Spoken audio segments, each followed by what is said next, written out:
Assalamualaikum warahmatullahi wabarakatuh. Selamat datang di ruang kolaborasi modul 3.2 Pemimpin dalam Pengelolaan Sumber Daya. Calon guru penggerak angkatan 11 kelas 187. Perkenalkan, Bapak Budi Darmawan SPDMT sebagai fasilitator, Bapak Riko Firdaus MPD dan Ibu Yusnita Nora SPD sebagai pengajar praktek, dan rekan calon guru penggerak angkatan 11 ada Ibu Asma Murni SPD, Ibu Norahni Imran SPD, dan saya sendiri Yulia Primadewi SPD. Terdapat 7 modal utama dalam komunitas. Yang pertama, modal manusia, yang kedua modal sosial, yang ketiga modal politik, yang keempat modal agama dan budaya, kelima modal fisik, 6 modal lingkungan alam, dan 7 modal finansial. 1. Modal manusia dan pemanfaatannya. Asetnya yang pertama di bidang pendidikan, terdapat kepala sekolah dengan kualifikasi pendidikan S1 atau S2, memiliki sertifikat pendidik, memiliki kemampuan leader sebagai manajer. Di mana kepala sekolah ini memberikan manfaat yang pertama memimpin sekolah, yang kedua mengelola sumber daya, yang ketiga menciptakan budaya sekolah yang positif, keempat membuat kebijakan penting, kelima mendukung pengembangan profesional guru dan tenaga kependidikan, yang kelima mendorong inovasi, yang keenam menjalin kemitraan dengan pihak lain, dan yang ketujuh memastikan kemajuan dan kualitas sekolah. Aset yang kedua di bidang pendidikan yaitu guru kelas dan guru mata pelajaran dengan kualifikasi pendidikan S1 atau S2, memiliki sertifikat pendidik dan sebagai pemimpin pembelajaran profesional, di mana guru memberikan manfaat yang pertama menyampaikan pengetahuan dan keterampilan, membimbing perkembangan sosial dan emosional siswa, menciptakan lingkungan belajar yang sesuai dengan kebutuhan siswa, melaksanakan pembelajaran yang berpihak kepada siswa, melakukan penilaian dan pemberian umpan balik, menginspirasi minat dan motivasi belajar siswa, dan menjalin hubungan yang baik dengan orang tua. Aset yang ketiga di bidang pendidikan yaitu tenaga kependidikan dengan kualifikasi pendidikan D3 atau S1, kemudian memaksimalkan kemampuan tenaga kependidikan untuk keberhasilan program sekolah. Di mana manfaat tenaga kependidikan yang pertama mendukung proses pendidikan dengan mengelola administrasi, yang kedua menyediakan dukungan teknis, yang ketiga membantu kelancaran operasional sekolah, yang keempat membantu implementasi kurikulum, yang kelima membantu kepala sekolah dan menjaga keamanan serta kebersihan lingkungan sekolah. Aset sekolah di bidang pendidikan selanjutnya adalah pengawas sekolah. Manfaat pengawas sekolah yaitu memantau dan mengevaluasi aktivitas pembelajaran melalui kepala sekolah, melaksanakan pengembangan profesional guru, meningkatkan manajemen sekolah, meningkatkan efektivitas pendidikan sekolah, dan mendorong penguatan budaya sekolah. Selanjutnya, aset di bidang pendidikan adalah murid, mana kualifikasinya adalah berusia 7-12 tahun dengan latar belakang murid yang heterogen, di mana manfaat murid adalah memberikan kesempatan untuk berkembang dalam bidang intrakurikuler, kokurikuler, dan ekstrakurikuler, dan mengembangkan budi pekerti dan karakter murid melalui budaya positif. Aset bidang pendidikan selanjutnya adalah wali murid atau komite sekolah yang berasal dari latar belakang pendidikan yang heterogen, di mana manfaat wali murid atau komite sekolah yang pertama mendukung segala program sekolah melalui paguyuban kelas, dua memberikan dukungan emosional dan berpartisipasi dalam proses pendidikan murid, yang ketiga berkomunikasi dengan kepala sekolah untuk kemajuan pendidikan murid, dan yang keempat menciptakan lingkungan yang aman nyaman untuk belajar. Modal manusia di bidang kesehatan adalah usaha kesehatan sekolah, yaitu memiliki pembina UKS dan memiliki dokter kecil. Manfaat usaha kesehatan sekolah adalah melaksanakan trias UKS, yaitu pendidikan kesehatan, pelayanan kesehatan, dan pembinaan lingkungan sehat. Yang kedua, aset di bidang kesehatan adalah puskesmas, dengan memiliki MOU dengan pihak sekolah dan siap membantu sekolah yang membutuhkan, di mana manfaat puskesmas ini adalah memberikan pelayanan dasar bagi murid, seperti imunisasi, sikat gigi, pemeriksaan anak baru masuk sekolah, dan penyuluhan kesehatan seluruh stakeholder yang ada di sekolah, serta melakukan pemantauan kesehatan lingkungan.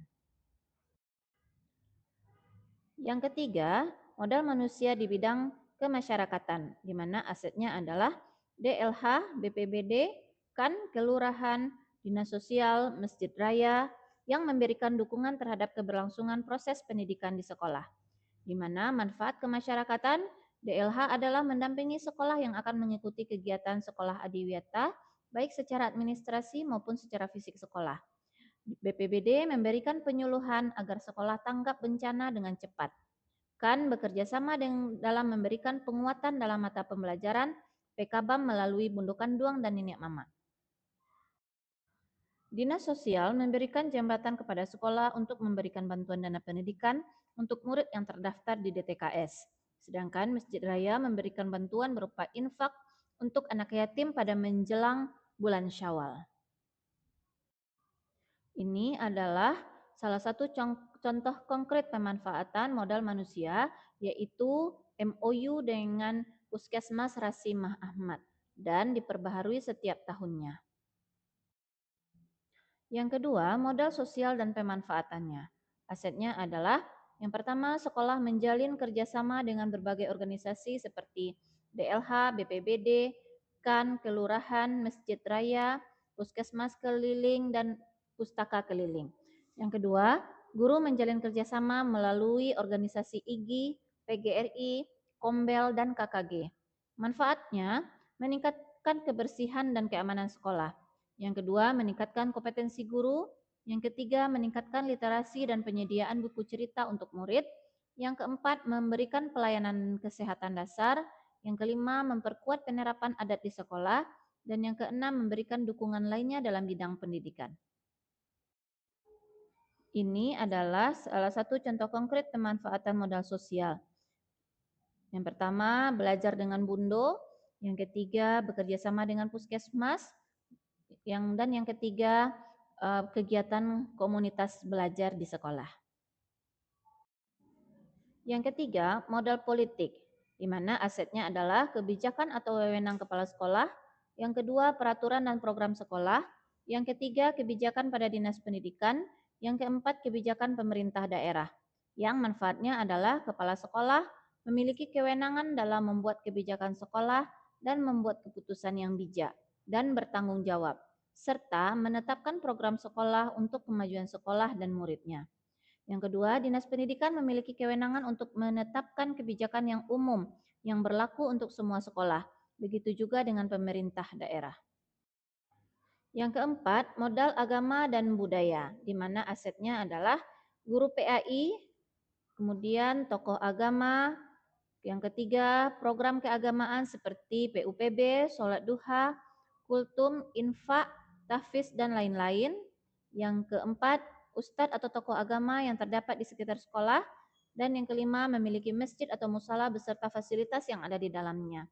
Di mana manfaatnya adalah meningkatkan keimanan dan ketakwaan warga sekolah, memperbaiki budi pekerti dan karakter warga sekolah, menjalin kerjasama dengan tokoh agama dalam program-program keagamaan di sekolah, memiliki fasilitas khusus untuk melakukan kegiatan keagamaan yang bertujuan meningkatkan iman dan takwa warga sekolah. Ini adalah contoh konkret beberapa pemanfaatan modal agama dan budaya di sekolah. Yang kelima, modal fisik, di mana asetnya adalah bangunan yang terdiri dari ruang kelas, ruang guru, ruang kepala sekolah, aula, musola, ruang TU, lapangan upacara, perpustakaan, UKS, WC, kantin, dan gudang. Kedua, alat penunjang pembelajaran seperti laptop, infokus, speaker, dan perkakas listrik, serta infrastruktur seperti air, listrik, jaringan internet, saluran pembuangan, dan jalan raya. Yang keempat, bangunan yang terdapat di sekitar sekolah seperti pasar atas, pasar bawah, jam gadang, museum Tri Eka Dharma, rumah kelahiran Bung Hatta, istana Bung Hatta, dan rumah adat Nanda Anjuang. Manfaatnya adalah bangunan sekolah menciptakan suasana belajar yang aman dan nyaman bagi seluruh warga sekolah dan dapat meningkatkan prestasi sekolah. Dengan adanya alat penunjang pembelajaran, maka pembelajaran akan menjadi lebih menarik dengan tersedianya infrastruktur secara memadai, dapat membantu menciptakan lingkungan belajar yang lebih kondusif. Yang ketiga, bangunan yang terdapat di sekitar sekolah dimanfaatkan sebagai sarana belajar bagi murid di luar sekolah. Berikut ini adalah beberapa contoh konkret pemanfaatan modal fisik di sekolah. Yang keenam, modal lingkungan alam dan pemanfaatannya, di mana asetnya adalah ada lahan, tanah, area taman, sawah, posisi sekolah yang dekat dengan taman, panorama, kebun binatang, benteng Verdekok, taman jam gadang, dan ngarai Siano. Di mana manfaat dari aset tersebut adalah lingkungan alam dapat menjadi sumber belajar yang efektif bagi siswa dan tentunya sangat menyenangkan. Lingkungan alam dapat juga dimanfaatkan untuk kegiatan proyek belajar di alam dan mengenal lingkungan sebagai bagian dari proses pembelajaran murid. Yang kedua, lingkungan alam juga dapat memberikan pengalaman pembelajaran yang langsung dialami oleh murid. Yang ketiga, memperkenalkan konsep ekosistem dan pentingnya menjaga alam, serta memperkenalkan lingkungan biotik dan abiotik pada murid. Dan yang keempat, mengurangi stres dan meningkatkan konsentrasi serta sebagai sarana refreshing bagi murid dan guru. Dan yang kelima, mendorong kreativitas dan kerjasama antara guru dan murid. Berikut adalah contoh konkret pemanfaatan modal lingkungan alam. Yang ketujuh, modal finansial dan pemanfaatannya yang terdapat aset berupa dana BOS, koperasi sekolah, dana sosial, kantin sekolah, kas paguyuban, dan dana sosial dan infak, di mana manfaatnya adalah finansial digunakan untuk membiayai proses kegiatan pembelajaran dan kegiatan ekstrakurikuler murid di sekolah.